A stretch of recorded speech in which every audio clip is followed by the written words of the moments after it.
민주당 이재명 대표가 성남FC 후원 의혹으로 조사를 받기 위해 검찰에 직접 출석했습니다. 당 지도부와 동행한 이 대표는 없는 죄를 조작하는 정치검찰에 사법부대타라며 당당하게 맞서겠다고 밝혔습니다. 화천대유 대주주 김만배 씨가 자신이 소유한 천화동인 1호 지분을 2025년에 이재명 대표 측에 넘긴다고 말했다는 진술을 검찰이 확보하고 사실관계를 확인하고 있습니다. 기자들의 돈 거래에 이어 법조계의 술값 대납 정황도 드러난 가운데 김 씨에게 9억 원을 받은 것으로 알려진 한겨레 신문 기자는 해고됐습니다. 국제교육의 최종 성적표인 경상수지가 석 달 만에 다시 적자로 돌아섰습니다. 지난해 8월 이후 첫 적자로 반도체 등 수출이 부진한 영향이 컸습니다. 모두 6명이 숨진 광주 현대 아이파크 아파트 붕괴 사고가 발생한 지 1년이 지났습니다. 재판이 진행되고 있지만 처벌과 행정 처분은 이루어지지 않고 있고 입주 예정자들과 인근 상인들만 피해를 고스란히 떠안고 있습니다. 어젯밤 세종시 국도를 달리던 테슬라 전기 차량이 중앙분리대와 부딪힌 뒤 반대편 차량과 충돌하며 불이 났습니다. 운전자는 다리에 화상을 입고 병원으로 옮겨졌고 경찰이 정확한 화재 원인을 조사하고 있습니다. 뉴스앤 이슈 잠시 후에 본격적으로 시작합니다.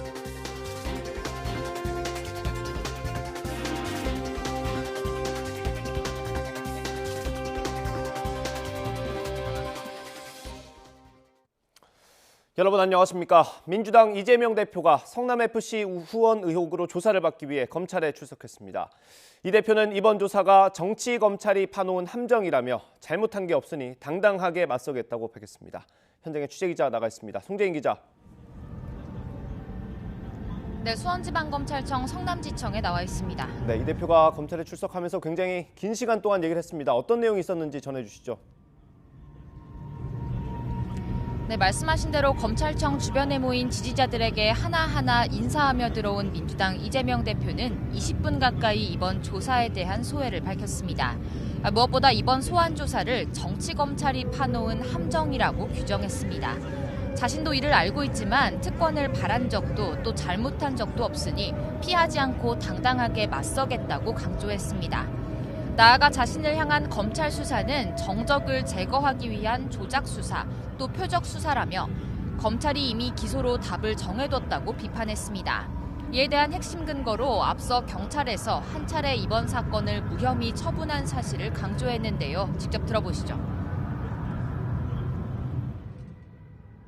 오늘의 검찰 소환이 유례없는 탄압인 이유는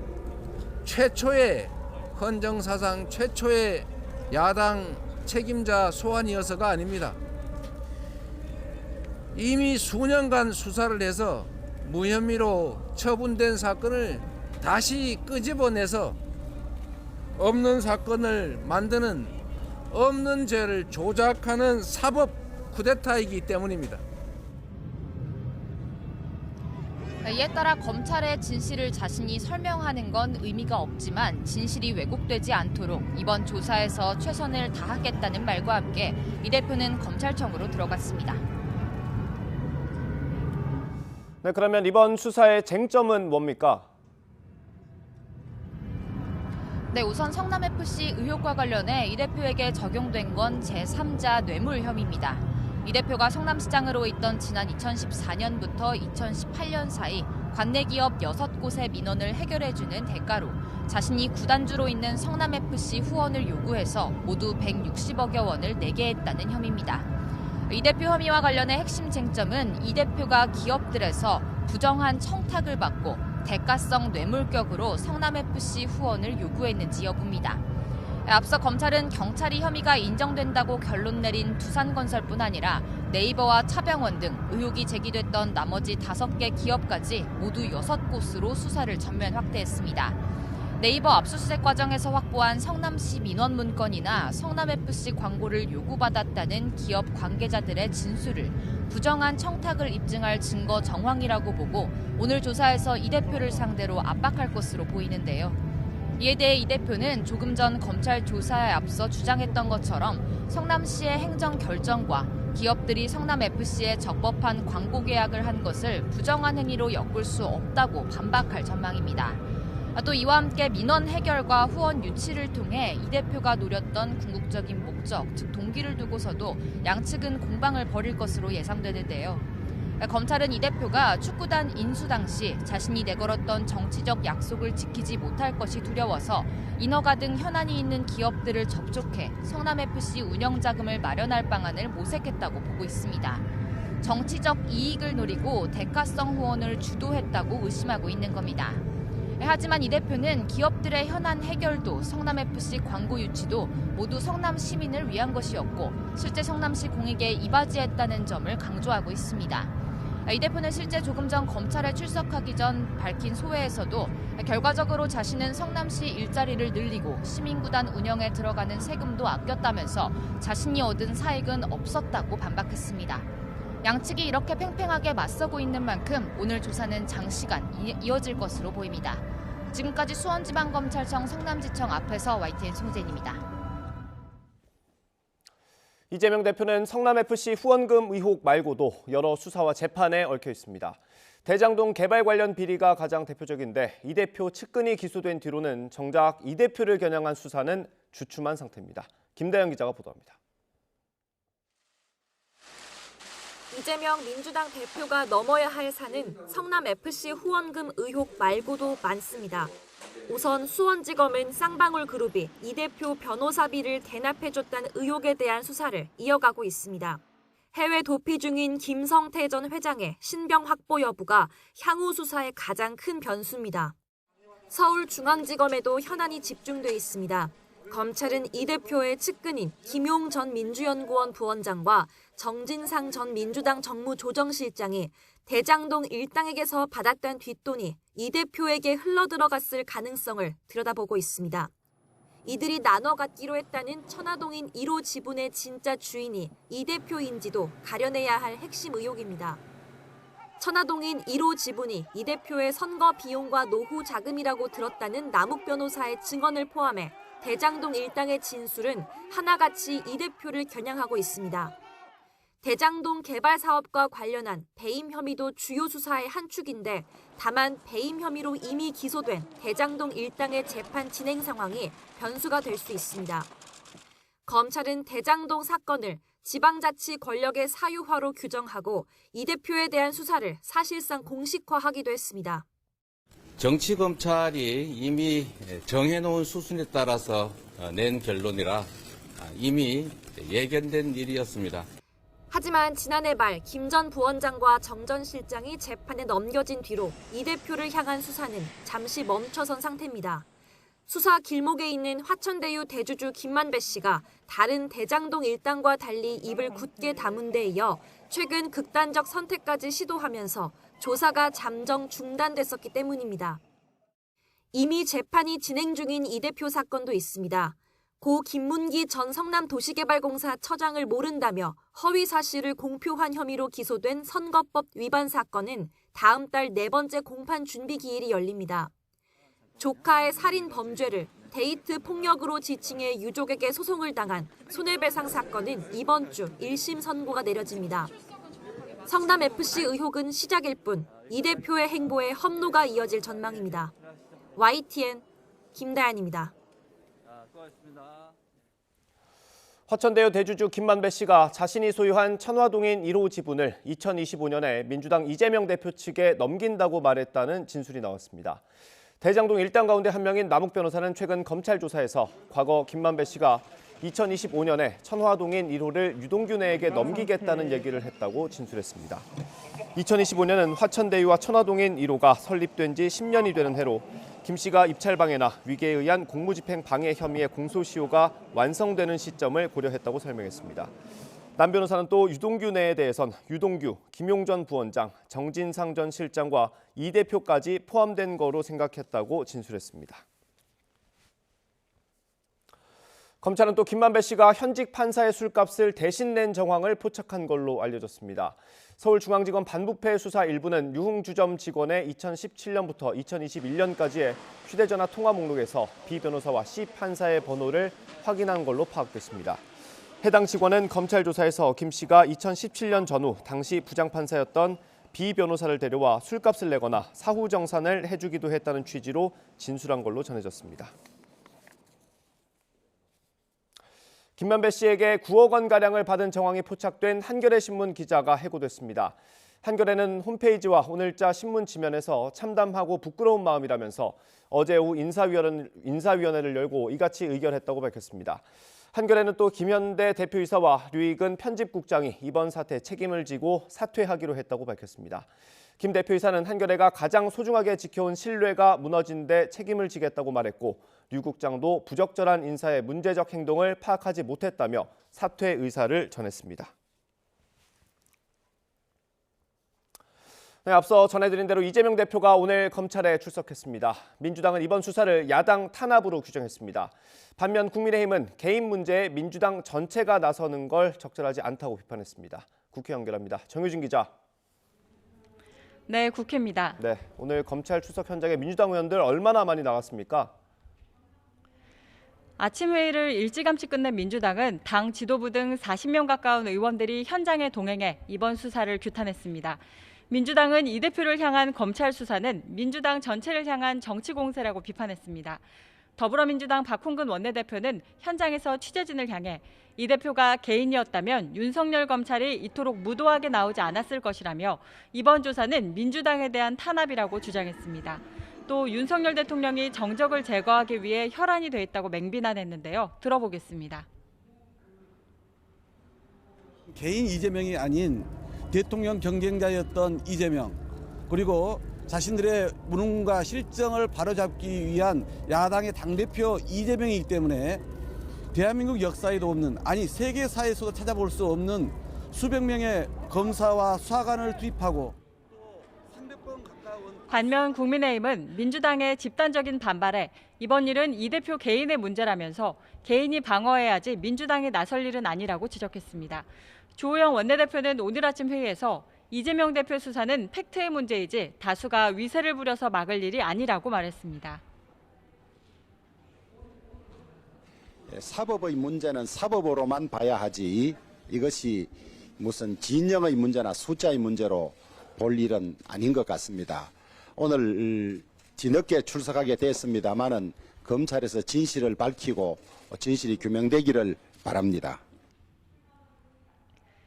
양금희 수석대변인도 논평을 통해 당대표 한 사람의 사법 리스크가 민주당을 잠식한 현실을 여실히 보여주고 있다고 꼬집었습니다. 네, 국민의힘 얘기도 해보겠습니다. 나경원 부위원장 고민이 깊어지는 것 같습니다. 아직 입장 안 나왔습니까? 나경원 부위원장의 침묵이 이어지고 있습니다. 오늘 오전 11시 정부 서울청사에서 저출산위 민간위원 간담회가 열렸는데요. 나 위원장은 참석하지 않았습니다. 대통령실의 이딴 제동과 압박을 받은 나 부위원장이 오늘도 외부 일정 없이 장고를 이어가고 있는 겁니다. 나 부위원장은 당대표에 출마하는 쪽으로 가닥을 잡은 것으로 알려졌는데요.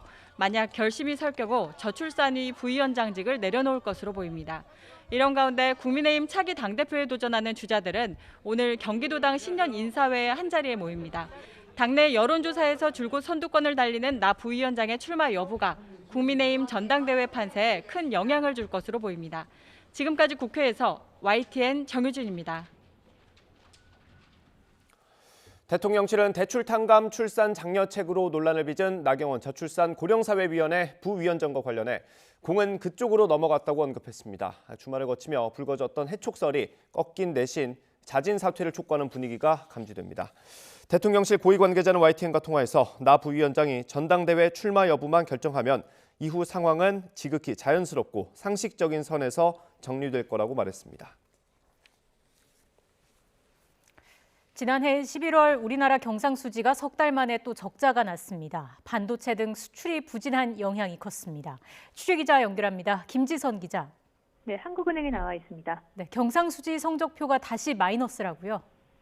네, 우리나라 경상수지가 석 달 만에 다시 적자로 돌아섰습니다. 한국은행은 오늘 지난해 11월 경상수지를 발표했는데요. 6억 2천만 달러 적자를 기록했습니다. 1년 전, 그러니까 2021년 11월 68억 2천만 달러 흑자를 낸 것과 비교하면 74억 4천만 달러나 줄었습니다. 지난해 들어 우리나라 경상수지는 4월과 8월 적자를 냈습니다. 9월과 10월 간신히 흑자로 전환했는데 이 석 달 만에 또 적자가 난 겁니다. 경상수지에서 가장 큰 비중을 차지하는 상품 수지 적자 영향이 컸는데요. 15억 7천만 달러 적자로 상품 수출이 523억 2천만 달러를 기록해 지난해 같은 달 대비 12.3% 급감했습니다. 지난해 9월 이후 3개월 연속 뒷걸음질 친 건데 특히 반도체와 화학공업 제품 성적이 부진했습니다. 반면 수입액은 538억 8천만 달러로 원자재 수입액이 증가한 영향을 받아 1년 전보다 0.6% 늘었습니다. 여행, 운송 등 외국과의 서비스 거래 결과인 서비스 수지는 지난 10월 소폭 흑자에서 3억 4천만 달러 적자로 돌아섰습니다. 운송 수지가 4억 8천만 달러 흑자 기조를 유지했지만 1년 전보다 흑자 규모가 크게 축소됐고 코로나19 방역 완화로 해외 방문이 늘면서 여행 수지 적자도 1년 사이 5억 달러에서 7억 8천만 달러로 늘었습니다. 지난해 1월부터 11월까지 누적된 경상 수지는 243억 7천만 달러 흑자를 기록했지만 전해 같은 기간보다 흑자 폭이 578억 7천만 달러 감소했습니다. 한국은행은 지난해 12월 무역 수지가 11월보다 적자 폭이 축소된 걸 고려하면 지난해 경상 수지가 한국은행의 전망치인 248억 달러 흑자에서 크게 벗어나진 않을 것으로 본다고 밝혔습니다. 지금까지 한국은행에서 YTN 김지선입니다. 중국의 일상 회복으로 인한 기대감에 각국 증시가 뜨거워지는 분위기입니다.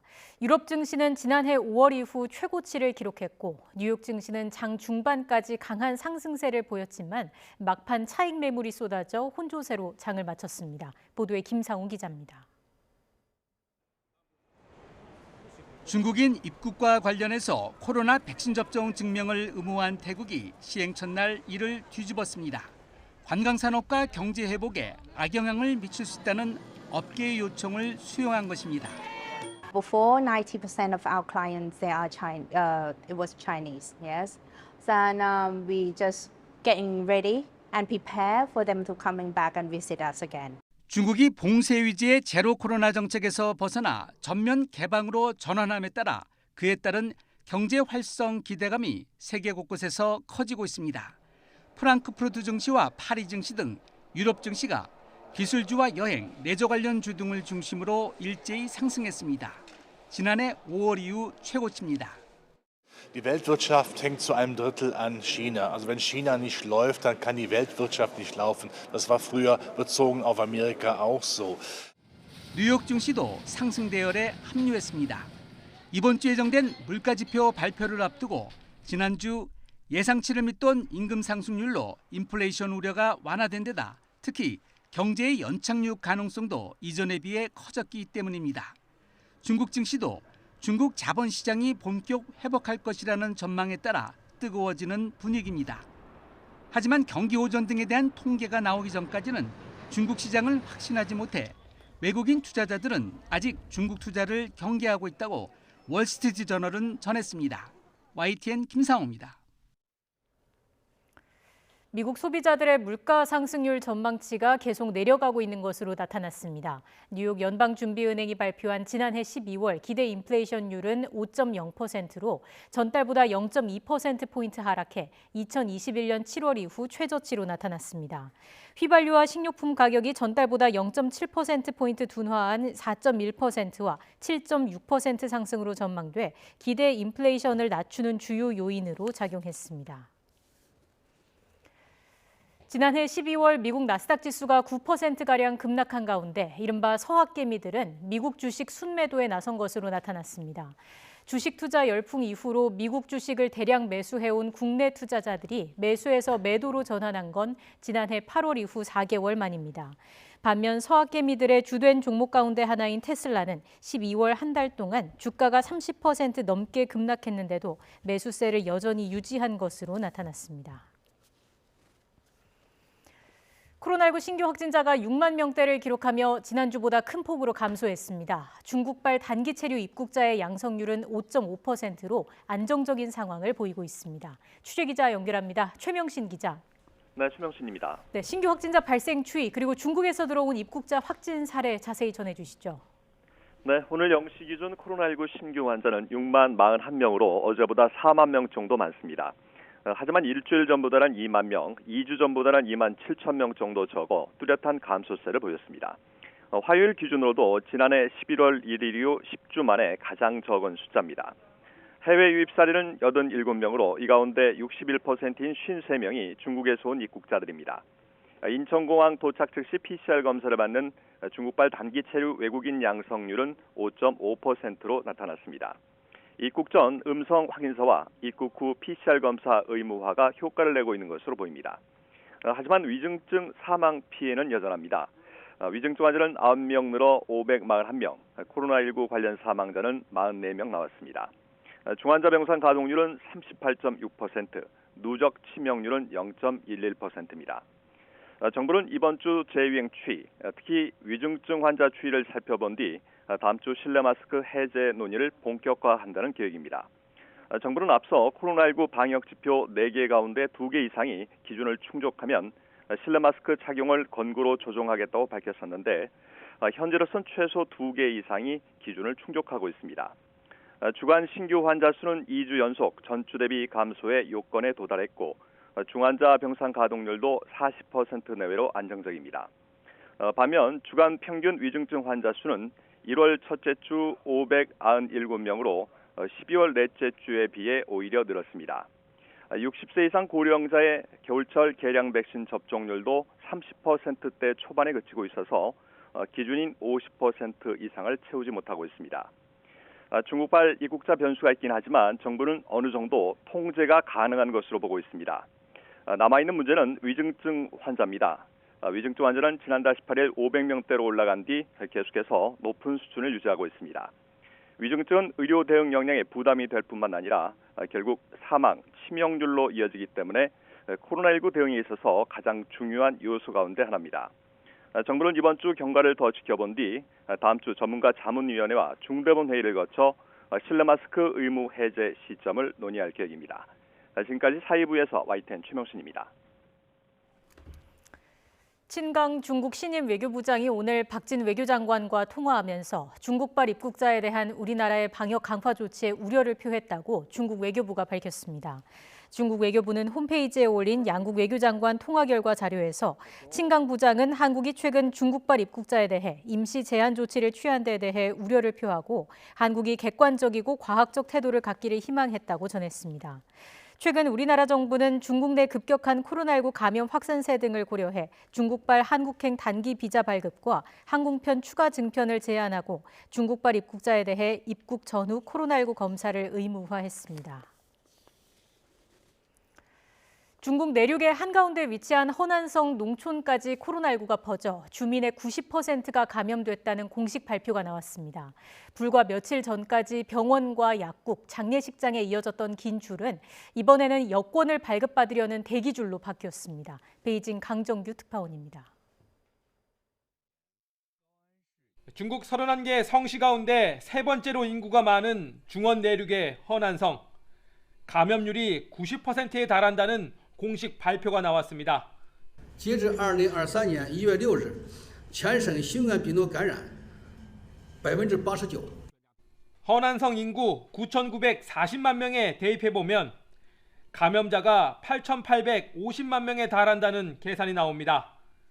남북한 인구를 모두 합친 것보다 많고 같은 날 중앙정부가 발표한 공식 감염자 수의 8,000배가 넘습니다. 이미 농촌 깊숙이 감염이 퍼졌다는 뜻이기도 합니다. 其中城市 89.1%， 농촌 88.9%。 중국 당국은 춘제 인구 대이동을 앞두고 의료 기반이 취약한 시골에 온라인 진료를 활성화하고 있습니다.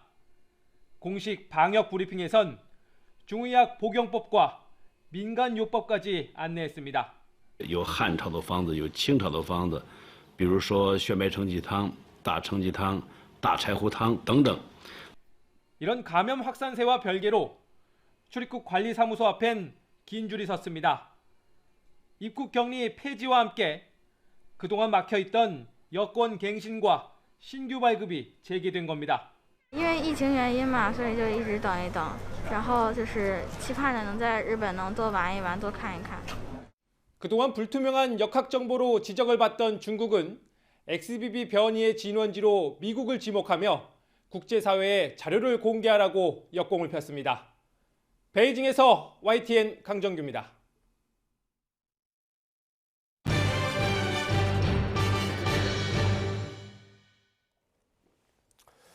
이태원 참사와 관련해 일부 피의자의 신병을 넘겨받은 검찰이 오늘 경찰청과 서울경찰청, 용산구청 등 관계기관을 상대로 첫 압수수색에 나섰습니다.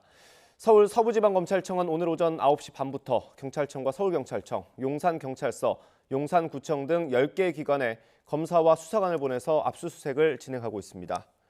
검찰은 용산경찰서와 용산구청장 비서실, 용산구 스마트정보과 등을 압수수색해 이임재 전 용산경찰서장과 박희영 용산구청장 등 구속 송치된 기관장들의 업무상 과실치사상 혐의를 뒷받침하는 자료들을 확보하고 있습니다. 또 서울청 공공안녕정보외사부 사무실에서 이태원 헬로윈 축제와 관련한 정보보고 문건들을 확보하고 경찰청 정보화 기반과 압수수색에서는 경찰 내부 메신저와 메일 기록을 확인하고 있습니다. 서해 공무원 피격 사건 당시 서훈전 국가안보실장이 사건 은폐를 결정한 직후 일부 비서관들이 거세게 반발한 사실을 검찰이 서 전 실장 공소장에 적시한 걸로 나타났습니다. YTN이 확보한 서 전 실장 공소장을 보면 서 전 실장은 고 이대준 씨가 북한군에 피살된 다음 날인 2020년 9월 23일 오전 9시에 연 국가안보실 비서관 회의에서 사건 발표를 신중히 검토하겠으니 보안 유지를 철저히 하라고 지시했습니다. 여기에 일부 비서관들이 반대했고 사무실로 돌아와선 국민이 알면 뒷감당을 어떻게 하려고 그러나 실장들이고 뭐고 다들 미쳤어라고 했다고 검찰에 진술했습니다. 서울교통공사가 지하철 탑승 시위를 벌여온 전국장애인 차별철폐연대를 상대로 6억 원 규모의 손해배상 소송을 제기했습니다.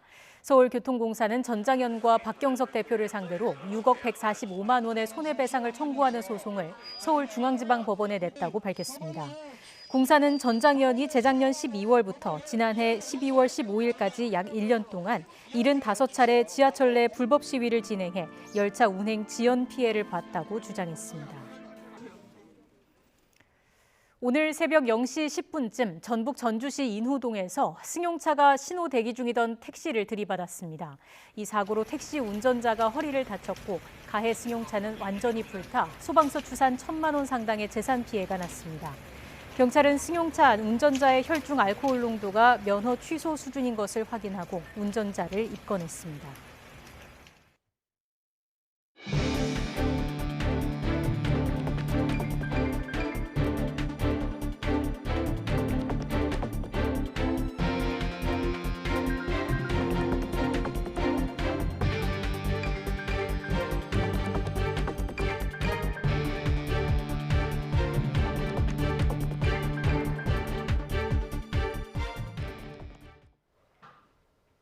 오늘 아침에는 영하권 추위가 나타났지만 낮 동안에는 기온이 크게 오르며 비교적 온화함이 감돌겠습니다. 오늘 서울의 한낮 기온은 7도로 예년 기온을 5도나 크게 웃돌겠고요. 남부지방은 광주가 11도까지 크게 오르겠습니다. 심한 기온 변화에 체온 조절 잘해주시기 바랍니다. 대기질은 많이 양호해졌습니다. 하지만 충북과 경북은 오후 한때 공기가 탁하겠고요. 밤부터는 다시 대기가 정체되면서 미세먼지 농도가 높아질 가능성이 있겠습니다. 오늘 하늘 표정은 대체로 맑겠습니다. 맑은 날씨 속에 동해안 지역은 대기가 무척 건조하겠습니다. 오늘 낮 기온은 어제와 비슷하겠습니다. 서울 7도, 대전 9도, 부산 12도가 예상됩니다. 목요일 밤에는 제주도와 남해안을 시작으로 일요일까지 전국에 비나 눈이 내리겠습니다. 비가 내리며 미세먼지와 건조함이 해소되겠지만 비가 그친 뒤에는 날이 추워질 전망입니다. 날씨였습니다. 이어서 뉴스앤이슈 2부가 방송됩니다. 저희는 잠시 뒤에 돌아오겠습니다.